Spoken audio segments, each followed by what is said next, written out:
Hello, it's Doris from Holiday Books, and I'm doing my first ever Unhal video. Oh. Going to McKay's used bookstore this afternoon, and I thought mid-year is a good time to unload some things. I've been keeping a stack in the back closet, and I glanced through my shelves real quick to make sure I hadn't missed anything and buy new books. So this first little stack, I'm trying to do this quickly because there's a lot of books here. The first little stack is the DNF stack. And these are through June. So you're probably going to go, wait, but what about X, Y, and Z? Because I know you know I DNF'd some recently. Or I probably alluded to not DNFing them, but unloading them. But I'm going to save those and unload them again in December. So you'll see them again later in the year. Anyway, we read Aragon, my son and I, when he was young, like 9 or 10, and enjoyed it a lot.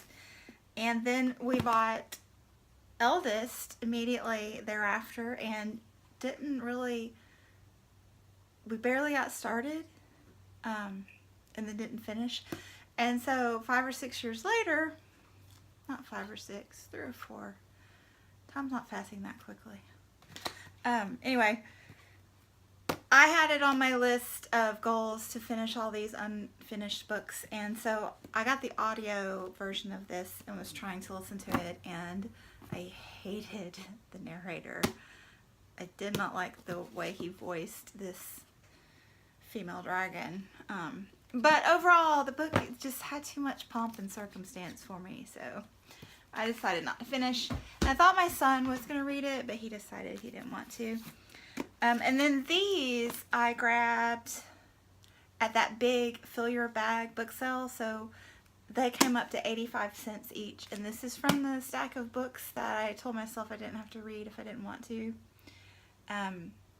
I started this first one and it just didn't really grab me, and I knew I could finish it, but it wasn't going to be like, wow.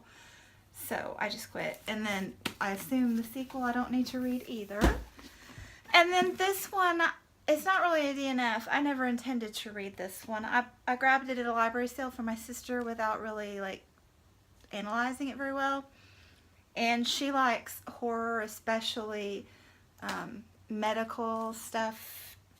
And when I read the blurbs more thoroughly, I realized this didn't have good ratings. And also it's more science fiction instead of medical stuff, so I didn't think she'd really like it, so I'm just going to take it back and unload it.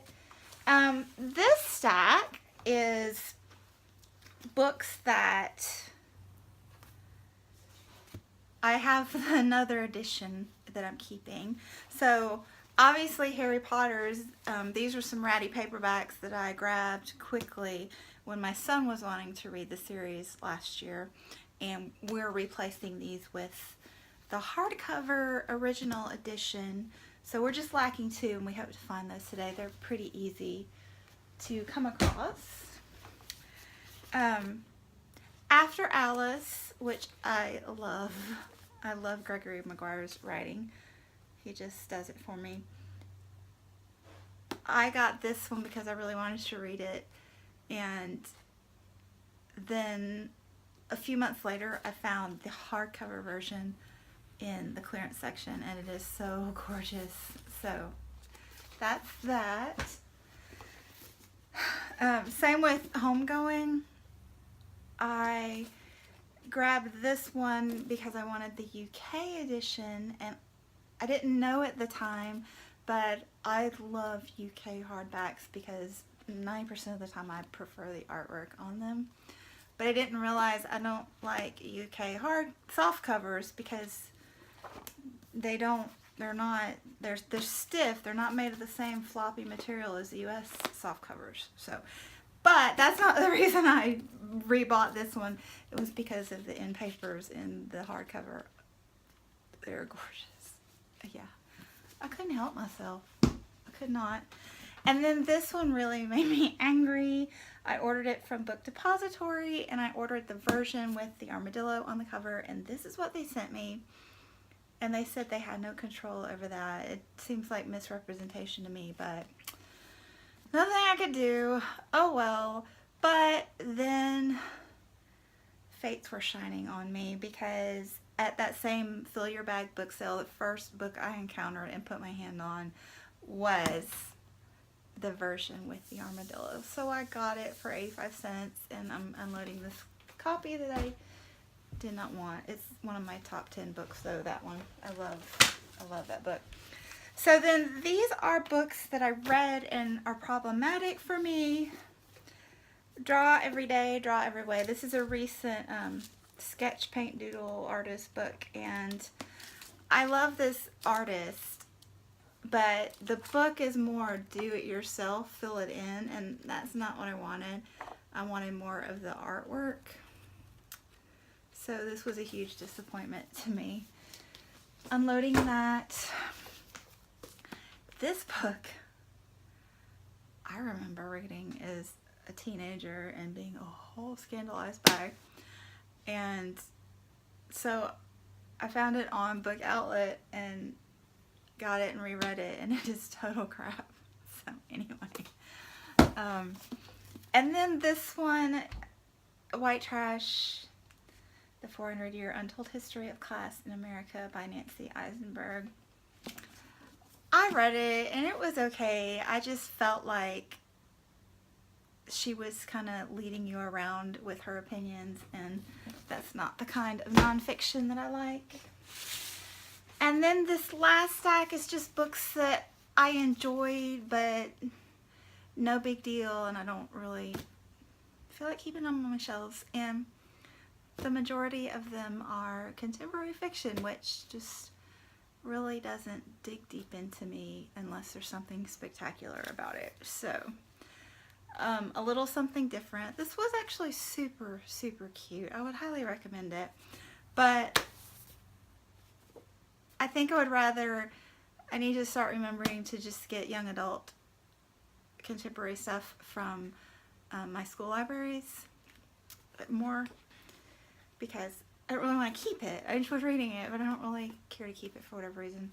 But this is so cute. I might actually donate this one to the high school teacher that keeps a library for her kids, actually.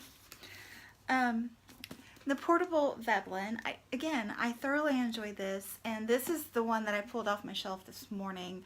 I intended to keep it because that cover. But the book itself is just very forgettable for me, so I'm going to turn it in and get something else. All the Bright Places. Again, this one was excellent.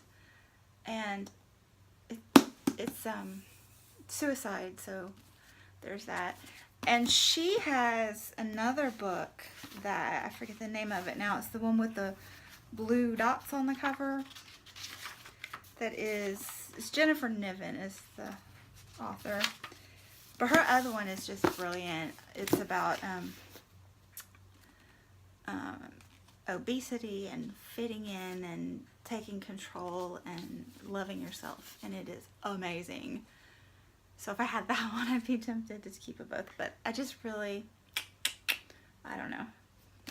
I just don't think I want to collect those, and it's a learning curve with the books and which ones that you find that you want to keep, and so hopefully in the future I'll know better which ones to buy, which ones to get from the library. My Life in Middlemarch. So Rebecca Mead is the author here. This is a memoir / research /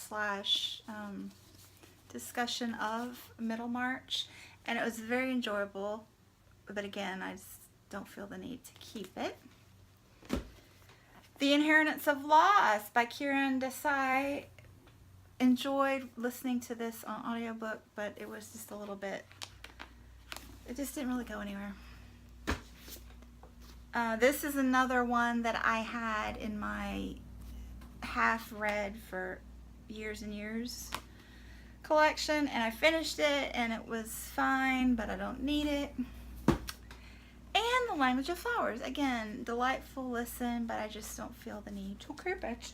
So yeah, I am going to take these to the used bookstore now and see how that goes, because I've never done this before. So I don't know. Hopefully I'll get a few bucks and come home with a couple new books. So I will let you know. Thanks for watching. I will chat with you soon. Bye.